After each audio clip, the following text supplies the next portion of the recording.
Hey, it's Lorana. Welcome to.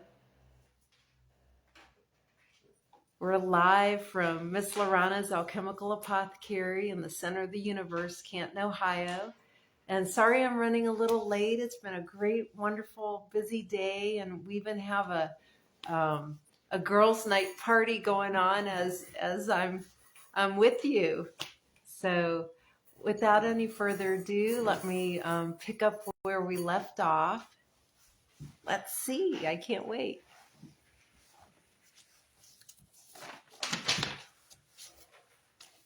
We're on page 81. We were escorted into the foyer just as Benjamin was being placed into the lineup for the grand procession. He noticed us immediately. "Oh, no, you two. You're not getting off that easy," he said as we tried to pass by. "Ben, no," Aunt Lorana exclaimed, already sensing his plan. "Yes, you two will escort me to the king and queen. I will have one of you on each arm, just like two little slices of heaven," he said, grinning from ear to ear. It will be my favorite memory. It will be a favorite memory for me of this milestone night for the United States of America, Benjamin said more seriously. Aunt Lorana looked at me and shook her head in mock defeat. "How can we refuse this heartfelt request?" she said as she let Benjamin take her arm. As he hooked his other arm into mine, the music started, and before I knew it, we were off. We walked the procession in our triplet formation as Ambassador Benjamin Franklin nodded and smiled at people on both sides of the aisle. After all the formalities were over, the dancing began. I stayed back towards the wall and watched as Aunt Lorana was continuously twirled around the dance floor. I soaked up every detail of my surroundings and couldn't wait to research this time in history. "Voulez-vous danser?" I realized a voice was speaking to me. When I looked in the direction, I saw a young man with kind eyes. "Non, monsieur. I appreciate the offer, but I don't really know how," I said, having intuited his question, not knowing if he would understand my response. He immediately responded in my native tongue. "Nonsense. There's always the time to learn," he said, grasping my hand and moving me onto the ballroom floor. I didn't know what to do, so I just relaxed and let myself be led and twirled without thinking about it.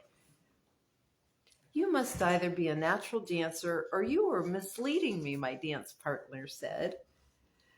"I have not seen you in court," he continued as we moved around the floor. "May I have your name?" "Ami Hill, monsieur. I am Gilbert Lafayette." "Amy Hill, I can tell you are not from here, but I can't place your dialect." "Thank you for the dance, Gilbert," I said in a diversion tactic as our dance ended, planning to go back to my wall. I felt it was best not to interact too much with anyone since we really didn't belong here. Typically, when a man asks you to dance, they expect or hope to be your partner for the evening, or at least this set, Gilbert laughed. "You are keeping me on my toes, throwing all protocol out the window." "I like it," he grinned as he whirled me into his arms for another dance. When the music finally ended, everyone moved out onto the grand terrace. I spied my Aunt Lorana surrounded by a small group of distinguished-looking diplomats and excused myself from Monsieur Lafayette. As I approached, the maitre d'hotel arrived and escorted us to our table for the evening. It was there, over our meal, which was 12 courses, I must tell you, that we were able to have Benjamin Franklin all to ourselves. "It seems like you two keep popping into my life out of nowhere," Benjamin said, smiling at us mischievously. "Oh, no, Mr. Franklin. My Aunt Lorana lives in the center of the universe, Canton, Ohio, And I live in Columbus, I said quite seriously. Aunt Lorana tinkled her wind-chimed laugh and smiled sweetly. It seems a lot has happened since your kite-flying days, Benjamin. Ambassador to France. Not too shabby, my aunt said, beaming with happiness. Yes, it has been a fine ride. I must admit, I love the relaxed lifestyle here in France and the food, wine, and the people, of course.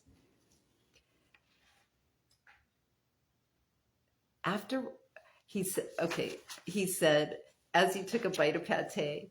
After washing it down with a sip of champagne, he leaned in closer. Now, we need to get down to the business at hand. I know your involvement with the Sisterhood of the Golden Rose, Lorana. What I can't figure out is why you two are here when you should be back in the future from whatever time period you've come from, Benjamin said and smiled sweetly, like he had just commented about the weather. I could feel my eyes get huge. While I concentrated on circling my champagne glass around on the table, I stole a look at my aunt. What was Aunt Lorana going to do to get us out of this, I wondered. And then she surprised me. Ben, I can't figure it out either. Let me tell you what I know, she said softly. I watched in awe as my Aunt Lorana and Benjamin Franklin discussed the Sisterhood of the Golden Rose's current situation. I believe that something must have happened to the sisterhood between now and where we live in 2023. I just can't understand what, my aunt sighed as she finished. I joined in. But what we do know is that as Aunt Lorana meets her sisters, she is sharing her story and asking them to leave clues about the sisterhood that can help them reawaken in the future, I added. Your aunt is one of the most fascinating women I have ever met, Benjamin said, smiling at her.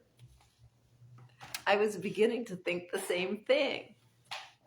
The sisterhood has a secret but strong presence today, especially here in France, Benjamin chimed.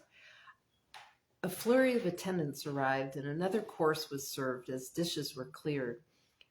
How long do we have together, Benjamin asked. Only tonight. We leave after this meal is concluded, Aunt Lorana replied, biting into a delicious-looking whipped potato dish. I began to notice that all of the dishes had been vegetarian and wondered if Benjamin had anything to do with it, or if Aunt Lorana's eating habits were common knowledge here. How very sad. At least there are many courses, and I shall relish each one, Benjamin replied, trying to make the best of the disappointing news. Benjamin talked some about his new inventions and where he thought the United States was headed. I listened with rapt attention, knowing I was privy to a piece of history. After a course of heavenly angel food cake with fresh figs and thick cream, almost the consistency of cream cheese, Aunt Lorana announced we would be departing. Stay for the Calvaldos, Benjamin pleaded. Then you can go. Yes, I think Amy should try this very special apple brandy, my aunt agreed. It's from Normandy, Ami. We will have to travel to France together again someday. There's so much to enjoy here, Aunt Lorana said as our dessert plates were removed, the table brushed clean of crumbs, and small glasses of Calvados were placed before us. Let's have a toast, Benjamin said. We raised our glasses into the air spontaneously. To us, and to meeting again and again. And to your travels, he said, raising his eyebrows and giving us a knowing smile as we clinked our glasses together. It was truly a magical evening. That night, back in my bed, I wondered what could have possibly happened to the Sisterhood of the Golden Rose. I thought about it deep in my heart until sleep overtook me. I think we'll leave it right there. That sounds like a good place. Thanks for being with me. And as you know, if you'd like a free PDF, I don't know which side you can see. but just email me at loranaroseday@gmail.com. I'd be happy to send you a copy. I love hearing all your comments. As you know, this is the first final draft, which means I have a little more tweaking to do, and it really helps me as I'm reading this out loud. I can hear it in a different way. But I really appreciate your comments, and I love you guys. Have a great day. I hope to see you next week. If I'm not right on at 6, it just means that I'm a little busy at the shop, which is good news. And I'll be on as soon as I can. So it's great being with you. Hi, Amy. Hey, Sue. Thanks for watching. I love you guys. I'll see you next week. Bye-bye.